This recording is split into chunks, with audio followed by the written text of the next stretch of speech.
January 29th, 1945. A frozen farmhouse outside Holtzwihr, Belgium. First Sergeant Leonard Funk turns a corner, and his world stops. 90 German soldiers, weapons being distributed. His 4 men on their knees in the snow, and a German officer walking toward him with murder in his eyes. In 60 seconds, everything will change. 21 men will die, and one 5'5" paratrooper from Pennsylvania will do something so incomprehensible, so utterly insane, that 79 years later we're still trying to understand it. This is the true story of the most decorated American paratrooper of World War II, a man who didn't look like a soldier, didn't act like a hero, and when death pressed a machine gun into his stomach, he started laughing, steel and smoke. That's what Leonard Funk grew up breathing. Braddock Township, Pennsylvania, 8 miles east of Pittsburgh. The year is 1916, and the Monongahela River runs thick with industrial waste from the mills. Smokestacks line the horizon. Foundries burn day and night. This is steel country, where men work until their bodies break. His father works the mills.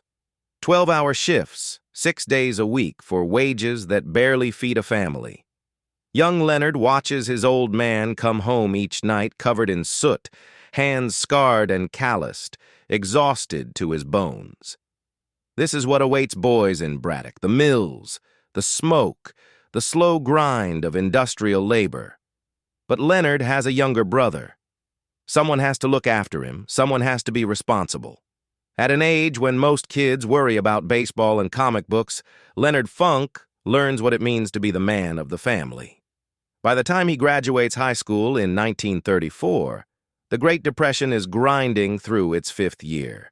25% unemployment. Breadlines in every city. Banks failing. Factories closing. College, that's a dream for rich kids. Leonard lands a job as a store clerk. Steady hours, modest pay, nothing glamorous, nothing special. Just another young man trying to survive in America's darkest economic hour.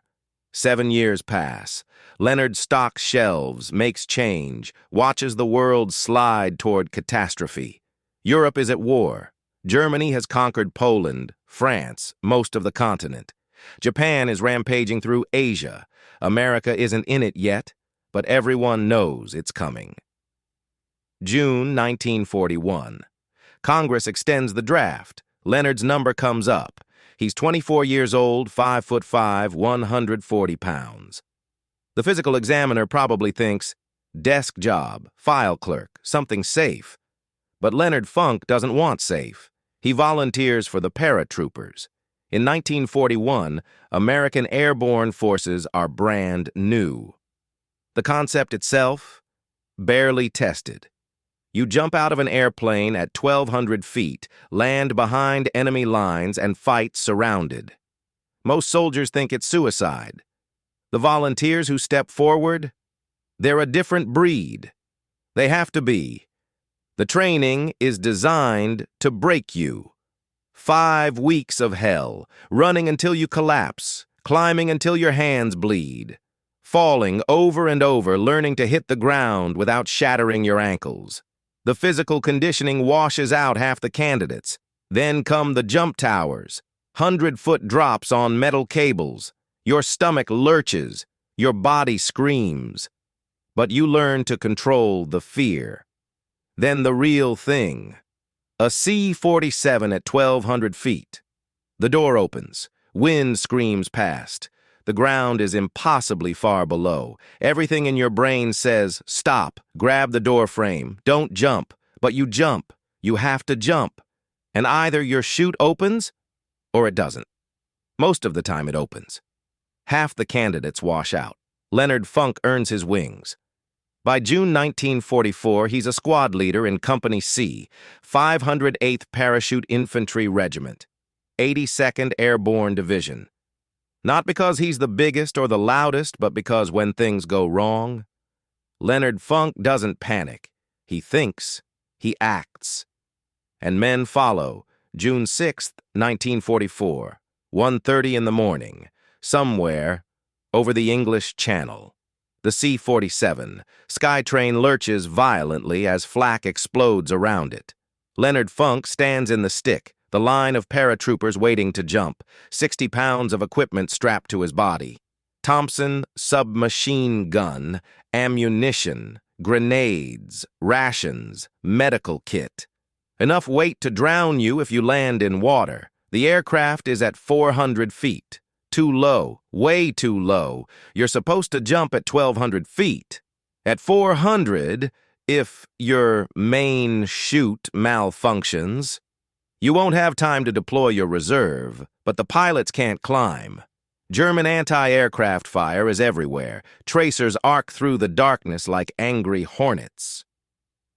The men can hear shrapnel pinging off the fuselage.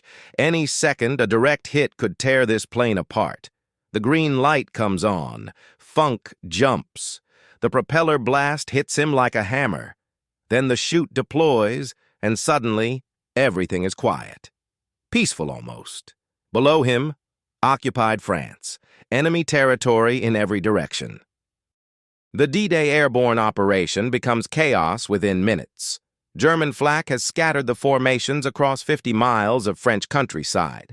Paratroopers are landing in flooded fields, drowning under the weight of their equipment before they can cut free of their harnesses. Others come down in the middle of German encampments and die before their boots touch ground. Leonard Funk hits hard. His ankle twists on impact, badly sprained, possibly fractured. The pain is immediate and intense. Every step for the next 2 weeks will be agony. But he can walk, he can fight, and that's all that matters. He gathers his parachute, buries it, checks his weapon, and starts moving. He's 40 miles from his drop zone. 40 miles of German-occupied territory. In the dark. Alone. Within hours, he's collected a group of lost paratroopers. Men from different units, different companies, different regiments. 18 of them, eventually. All of them looking for leadership. Looking for someone who knows what to do when the plan has gone completely to hell. Leonard Funk gives them that leadership. For 10 days, Funk leads this makeshift squad through enemy territory. Traveling at night. Hiding by day. Fighting when they have to. Despite his injured ankle, he insists on serving as lead scout, putting himself in the most dangerous position to protect his men. Navigation by compass and stars, water from streams, food from whatever they can scrounge. Every farmhouse could have Germans inside. Every field could have a patrol. Every sound in the darkness could be the enemy. June 17th. They link up with Allied forces. Every single man survives. Silver Star, Bronze Star, Purple Heart. Leonard Funk is just getting started. September 17, 1944. Holland. Operation Market Garden, the largest airborne assault in military history. 35,000 paratroopers dropping into the Netherlands to capture a series of bridges across the Rhine. British, American, Polish forces, all jumping together. If it works, the Allies will be in Germany by Christmas.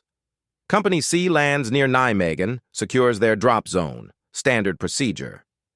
Then Funk notices something that isn't standard at all. 3 German 20mm flak guns firing at incoming Allied gliders. The gliders carry reinforcements, vehicles, artillery, ammunition, medical supplies. If those guns keep firing, hundreds of men will die before they even reach the ground.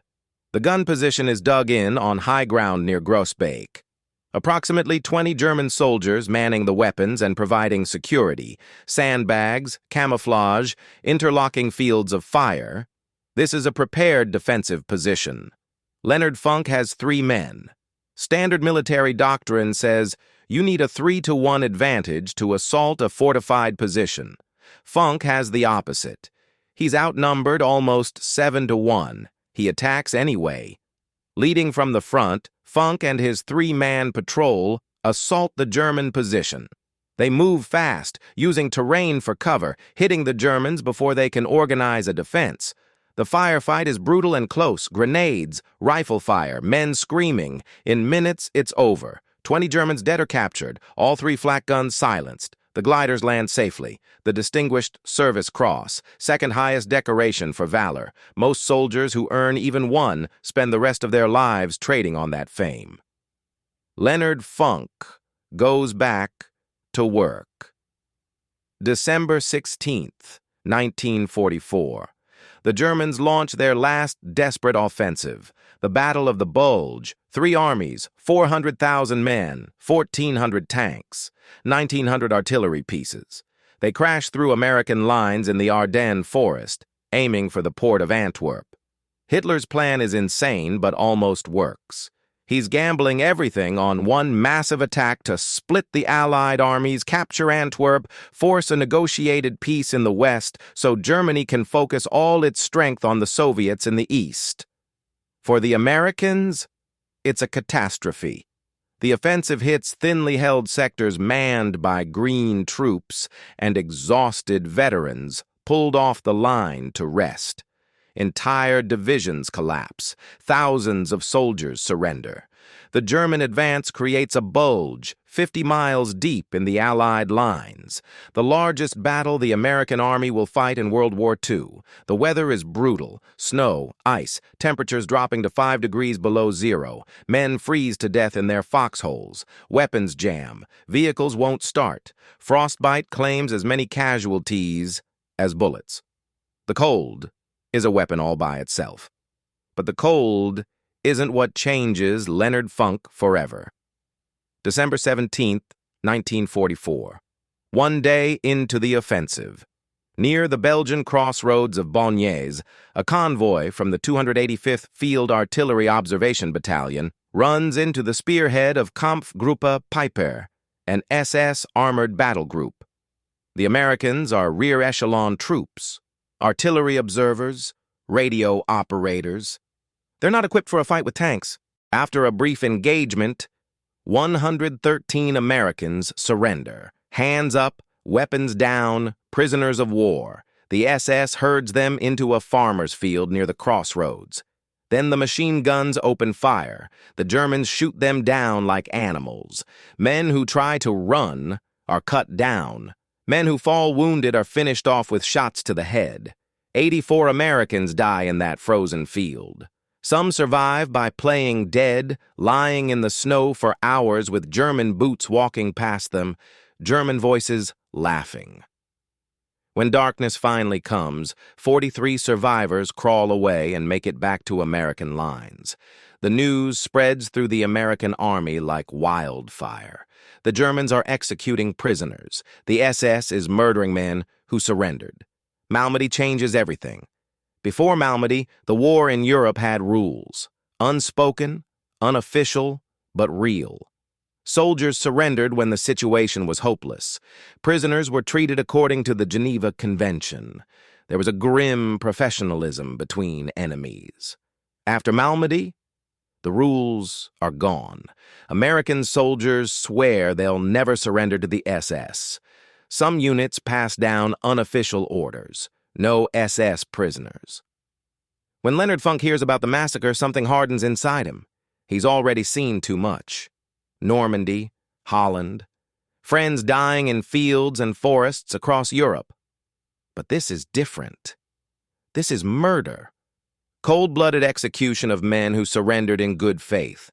Leonard Funk makes a decision. He will never surrender to the Germans, no matter what. That decision will matter very soon. January 29th, 1945. The Ardennes. The German offensive has been broken. Now the Allies are pushing back village by village, forest by forest. Company C, 508th Parachute Infantry Regiment, gets orders to capture the Belgian village of Holtzwihr. There's a problem. Company C is severely under strength. The executive officer has been killed. They don't have enough men for a standard assault. Leonard Funk now acting executive officer, looks at his depleted roster and makes a decision that would horrify any by-the-book commander.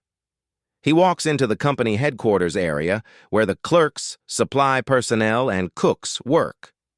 "You're all infantry now," he tells them. "Grab your weapons. We're taking that village." He forms a makeshift platoon from men who normally never see combat. 30 soldiers who've spent most of the war behind desks. They've had basic training, sure, but firing at paper targets is different from firing at another human being who's trying to kill you. Most of them have never been in a real firefight. Leonard Funk doesn't care. He needs bodies. He'll turn them into soldiers. The march to Holtzwihr is 15 miles through waist-deep snow in a driving blizzard. Temperature well below freezing. German artillery shells exploding around them, harassment fire from the flanks. Funk leads from the front, his injured ankle from Normandy still bothering him months later. When they reach Holtzwihr, Funk organizes the assault. 15 houses, Germans in every one. Machine guns, rifles, grenades. Funk and his makeshift warriors clear them all. House by house, room by room. It's brutal, close-quarters combat. But these clerks and cooks, they fight like veterans. 30 prisoners captured, not one American casualty. Another unit captures 50 more Germans on the opposite side of town. 80 prisoners total, corralled in a farmhouse yard on the edge of the village. Funk looks at his exhausted men. They've been marching and fighting for hours. There's still resistance in other parts of the village. Scattered German soldiers who haven't surrendered yet. He can only spare 4 men to guard the prisoners. "Keep them here," he tells the guards. "We'll send reinforcements when we can." Then Leonard Funk heads back into the fight. He has no idea what's about to happen behind him. While Funk is clearing the village, a German patrol approaches the farmhouse. Wearing white winter camouflage, they look almost identical to American troops. The 4 guards don't realize the danger until it's too late. The Germans overwhelm them, disarm them, force them to their knees. Then they free the prisoners, 90 men total. They grab weapons, MP-40 submachine guns, rifles, grenades. They organize quickly. They know exactly what they're going to do. Attack Company C from the rear. The German officer begins giving orders. "Position the machine guns here, set up the ambush there." That's when Leonard Funk walks around the corner. He's come to check on the prisoners. Routine. He's not expecting to walk into 90 armed Germans preparing for battle. He rounds the corner and stops dead. The scene is surreal. His 4 guards on their knees. The prisoners everywhere with rifles in their hands, machine guns being set up. The German officer spots Funk immediately. He strides forward, pulls his MP-40, and shoves the muzzle directly into Leonard Funk's stomach. He screams in German, "Drop your weapon! Surrender!"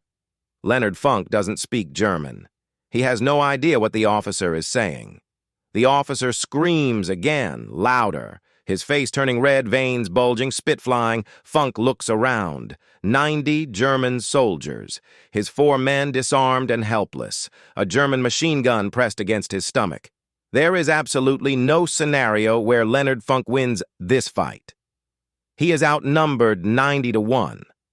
The sensible thing, the rational thing, the only logical response is to surrender.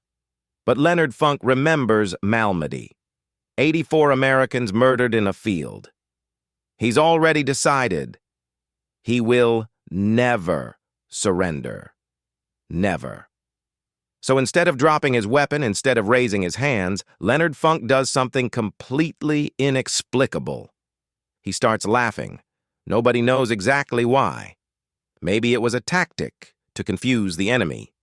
Maybe it was stress, the brain short-circuiting when faced with certain death. Maybe it was genuine amusement at the absurdity. But whatever the reason, the effect is devastating. The German officer screams louder. Funk laughs harder. He bends over, shoulders shaking. He even calls out to his men, still laughing. "I don't understand what he's saying." Some of the German soldiers start laughing too. Their officer is turning purple with rage, and this American prisoner won't stop cackling. The German officer is completely thrown off balance. This isn't how prisoners behave. They beg, they plead, they surrender. They don't stand there laughing. For a few critical seconds, the officer doesn't know what to do.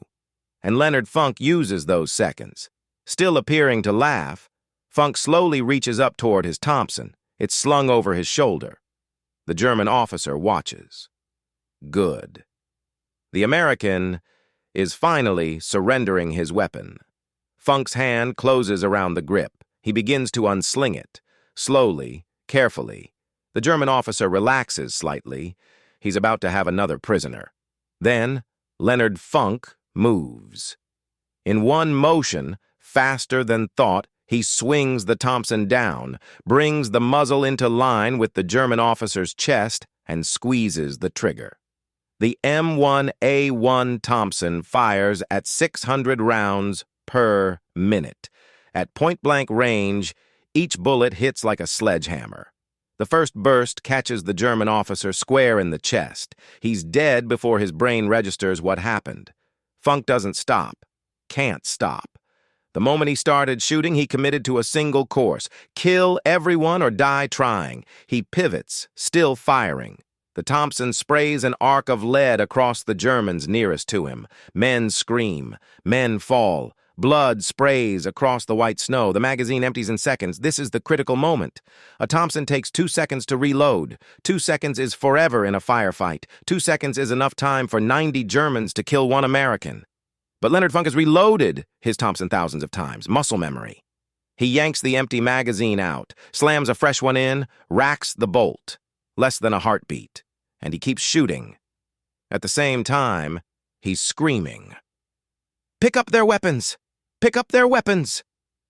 The 4 guards scramble for rifles. They were prisoners. Now they're fighting for their lives. The Germans are in complete chaos. Their officer is dead. The American who was laughing is now killing them. Some of them shoot back. 1 round kills the American soldier standing beside Funk. Funk keeps firing, moving, killing. His guards are shooting too. The Germans are caught in a crossfire they never expected. 60 seconds. That's all it takes. 21 German soldiers lie dead in the snow. 24 more wounded. The rest, more than 40 men, have thrown down their weapons and raised their hands. Leonard Funk stands in the middle of the carnage, smoke rising from his Thompson, surrounded by bodies. "That," he says to his men, still breathing hard, "was the stupidest thing I've ever seen." The story spreads through the entire 82nd Airborne. The sergeant who laughed at 90 Germans and killed 21 of them with a Tommy gun. When the Medal of Honor recommendation reaches Washington, nobody questions it. September 5th, 1945. The White House. President Harry Truman places the Medal of Honor around Leonard Funk's neck. "I would rather have this medal than be President of the United States." Leonard Funk is the most decorated paratrooper of World War II. Medal of Honor, Distinguished Service Cross, Silver Star, Bronze Star, 3 Purple Hearts, plus decorations from France, Belgium, and the Netherlands. 5'5", 140 pounds. A former store clerk who became a legend. The war ends. Leonard Funk goes home to Pennsylvania, and then he does something remarkable in its ordinariness. He doesn't write a book, doesn't do the lecture circuit, doesn't turn his Medal of Honor into a career. He goes back to work. The Veterans Administration, helping other veterans navigate the paperwork, processing disability claims. The same quiet, unglamorous work nobody celebrates but everyone needs. He does it for 27 years. He marries Gertrude. They have 2 daughters. They live in McKeesport, Pennsylvania, a working-class neighborhood. The Medal of Honor hangs in a frame somewhere. He never talks about it. When people ask about Holtzwihr, about the laughing, about the 90 Germans, he shrugs it off. Did what I had to do. November 20th, 1992. Leonard Alfred Funk, Jr. dies of cancer. He's 76 years old. They bury him at Arlington National Cemetery among the heroes of every American war. A fitness center at Fort Liberty is named after him. A highway in Pennsylvania bears his name. But most people have never heard of Leonard Funk. They know Audie Murphy. They know Alvin York. They don't know the short, quiet paratrooper who laughed at 90 Germans and killed 21 of them. Here's what the story of Leonard Funk teaches us.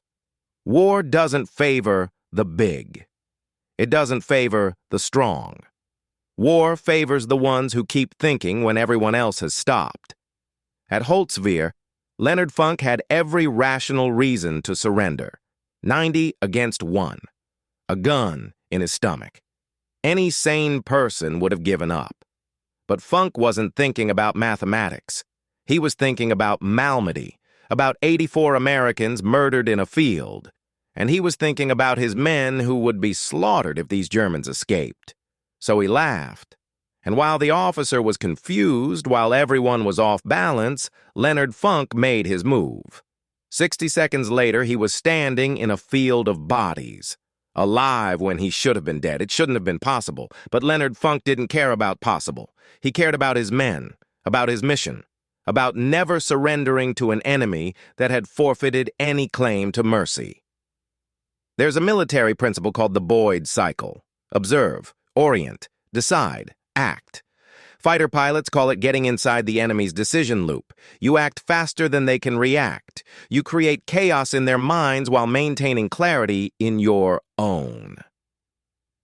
Leonard Funk, a store clerk from Pennsylvania with no formal military education, understood this instinctively. The German officer expected surrender. Funk gave him laughter. The officer expected compliance. Funk gave him confusion. And in those few precious seconds of disorientation, Funk acted. Decisively, violently, completely. That's the real lesson of Holtzwihr. Not that courage wins battles. Not that one man can defeat 90. But that the mind is the ultimate weapon. That thinking clearly when everyone else is confused, acting decisively when everyone else is paralyzed. That's what separates the living from the dead. Leonard Funk returned to Pennsylvania and spent 27 years at a desk. He never sought fame, never wrote his memoir, never tried to profit from his Medal of Honor. Maybe that's the most remarkable part of his story, not what he did during the war, but what he did after. He didn't need to be a hero. He'd done his job. Now, he had a different job. And he did that one too, quietly, competently, for 27 years. When President Truman said he'd rather have the Medal of Honor than be president, he understood something profound. Power is temporary, fame is fleeting, but courage, real courage, the kind that makes you laugh at death with a gun in your stomach, that's eternal. Leonard Funk died in 1992. Most of America never knew his name. But the men he saved at Holtzwihr knew. The 18 paratroopers he led through 40 miles of enemy territory knew. The countless veterans he helped at the VA knew. That was enough for him. 5'5", 140 pounds. A man who didn't look like a soldier, didn't act like a hero, and when 90 Germans told him to surrender, started laughing instead. That's Leonard Alfred Funk, Jr., the most decorated paratrooper of World War II, the man who laughed at death. And death blinked first.